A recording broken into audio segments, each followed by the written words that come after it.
Um curso de História das Ideias Jurídicas deve pressupor, em primeiro lugar, que existe uma história por trás de cada instituto que conhecemos hoje.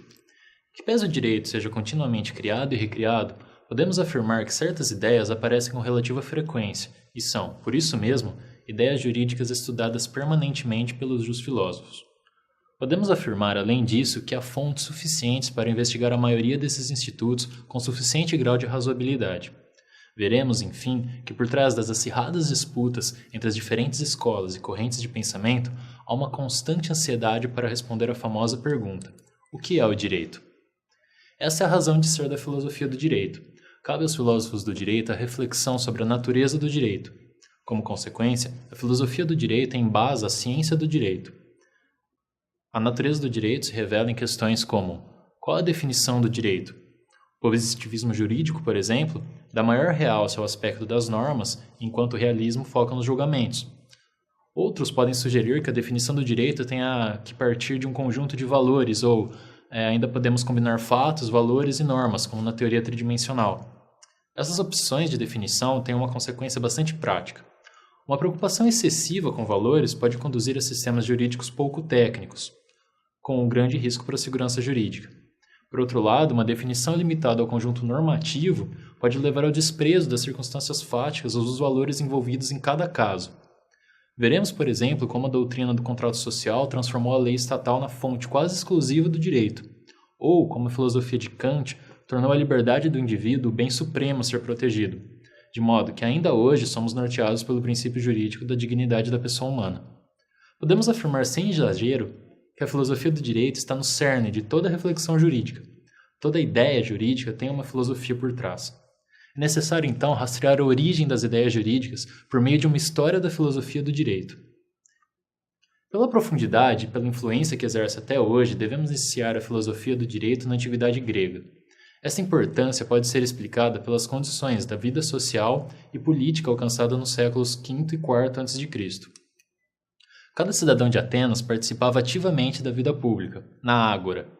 Também era quase certo que cada cidadão seria jurado, ou ao menos, numa vez a vida, decidiria sobre conflitos públicos e privados.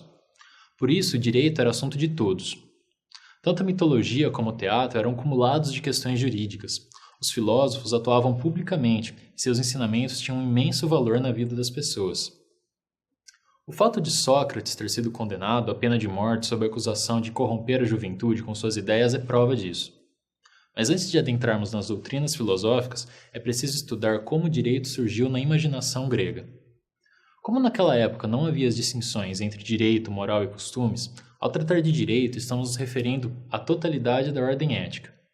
E embora os primeiros poetas não tivessem um conceito de direito, eles já haviam captado uma imagem para compreendê-la. Em Homero, no século VIII a.C., encontramos as principais e mais antigas reflexões sobre o direito na figura da deusa Temis. Temis seria filha de Gaia, deusa da terra, e Uranus, deus dos céus, e esposa do deus Zeus, pai de todos os deuses. Ela é a conselheira de Zeus, que por sua vez instrui os governantes sobre a conduta justa. O poeta Hesíodo, no século VII a.C., coloca a filha de Temis, Diké, em primeiro plano. Diké teria ainda duas irmãs, Eunomia, a personificação da ordem, e Eirene, a personificação da paz. Ela teria ainda três opositoras: Eris, o conflito na resolução das disputas; Bia, a força que enfrenta o direito; e Hybris, o excesso que transforma o justo em injusto. Vejamos, por exemplo, na obra O Trabalho e os Dias, quando Hesíodo e seu irmão Perses estão disputando uma herança paterna. Hesíodo diz: Ó Perses, conserve isto em seu coração, escuta sempre a Diké, e não use nunca a força. Perses, atenda a Diké, e evite sempre Hybris. Percebam o quanto essas personificações fazem parte ainda hoje dos sistemas jurídicos mais avançados. Eris, por exemplo, o conflito, é sempre evitado, buscando soluções pacíficas nos processos judiciais. Bia, a força que enfrenta o direito, poderia resumir todas as tentativas de atravancar a justiça, como na fraude contra credores.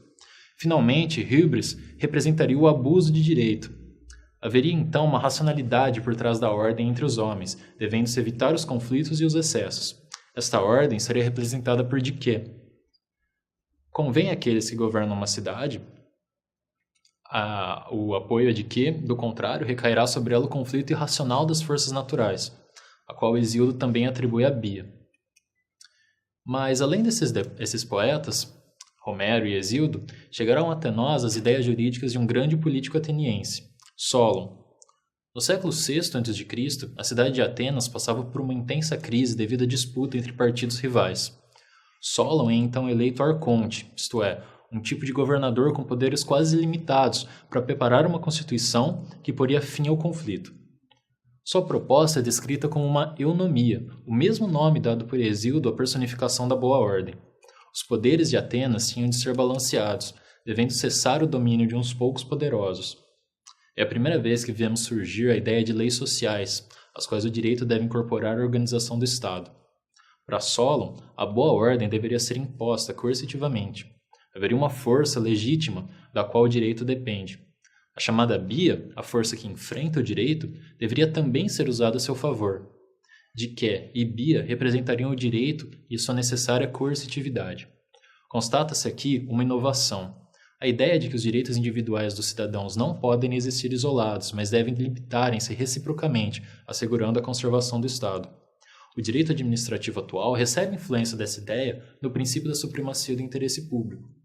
Veremos também essa ideia se desdobrar em Aristóteles com o nome de justiça distributiva, ou a virtude do governante, que dá a cada cidadão segundo suas aptidões, e também a justiça comutativa, como a reparação dos danos contra a ordem social. Mas antes de Aristóteles e as personificações da justiça e do direito receberiam críticas dos filósofos que hoje denominamos pré-socráticos.